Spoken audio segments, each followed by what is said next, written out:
because eventually things have to fit together, more or less.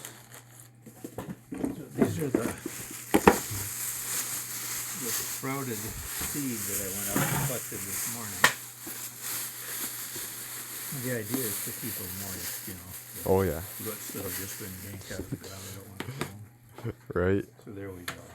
So down in here, you can see we've got these little trees that have grown from seed. Oh, yep. Grew like that. The root came down, poked through the bottom of the newspaper that we had it in. It's growing all these little side roots, but what we're going to do is cut this off right down close to these pieces of growth coming out of the nut. Mm. And we're going to split this a little bit and put this wedge of cyanwood down in there, put a crazy little clothespin clip on it, and call it good. It's embarrassingly simple. All right. But it works quite reliably if you don't kill it after. Right. Yeah. A lot of grafting, people are concerned about how you cut the pieces and put them together, but what you do before and how you take care of it afterwards counts as much or more. Yeah, I bet. You may have experienced that around the greenhouse areas too.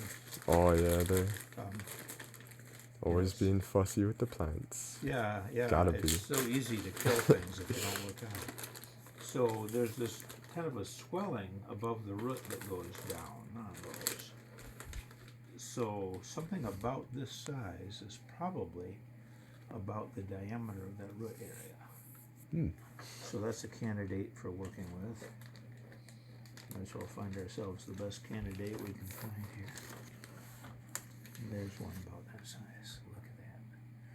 Plump buds are usually kind of better developed. Oh yeah. Juicy, well grown. We're going to use those. And the first thing to do is a little mass production, cutting the scions that will go into these grafts. Let's see here. There we go. So, what are we going to do? Something nice about the scale we're doing things with here is that you can use razor blades and X-Acto knives to do all the cutting. Oh yeah. So you don't need a knife sharpening expert with years of practice. Right. Making a knife razor sharp. You just go down to the hardware store and you buy some razor blades. That's kind of a neat feature. Have you ever tried the little grafting tools or anything you can get? Yeah. Do you think, are they pretty handy or more gimmicky, some of them?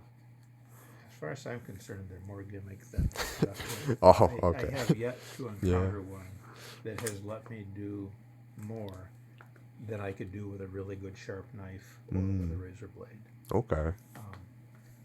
You know, if people learn how to use a tool and can make it work really good, there's probably a productive way that they can do that. But with the grafting I've done, you know, this situation, this wood, this tree, this plant, what we're doing is, this is one of the two most productive things I found.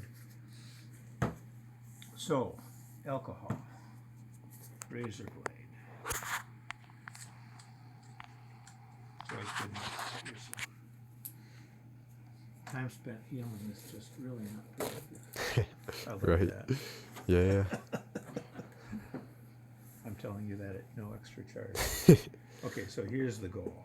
Every time we cut, we're going to clean that with alcohol a bit. Put it up here. Okay, so, we just happen to have some pruning shears here as well.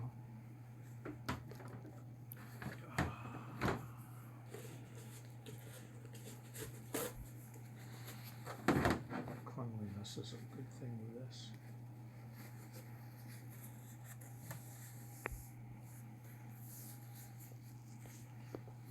There are undoubtedly things that people in bigger greenhouses with broader education know that I don't know.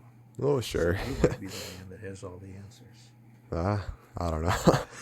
I feel like most of what I've seen is just like flower growing and nothing really with shrubbery or like trees too much yet. Well, this But should be. This ought to be interesting. yeah, I think So they mostly just do seed starting where I've been working. really, so it's growing out of seeds rather than this Oh kind yeah, of stuff. Huh? like all winter or by the starts too. Okay, so here's what I'm gonna do. You can see that the buds go opposite each other up here. Mhm. So we're gonna. Well, there's a bud way down there. Let's just get rid of that. There we go. Got rid of that. Okay, now the idea is to make a chisel kind of a cut from roughly the side of that bud down across the center of this stem. There we go. So there's one side of the chisel, and then here's the other side. There we go. So that'll get inserted down into the wood to grow together. We're going to make a cut just 1/8 of an inch above the bud, like that. So that's going to be the new plant. Huh. And it goes. That's pretty minuscule. Yeah, that's small. That's all there is to it then. Wow. Yes, it is, and it's hard for me to imagine that this works, but I think there's a pretty good chance that it will. Yeah. And the idea is to get 10 of these before we go on to the next step. There we go.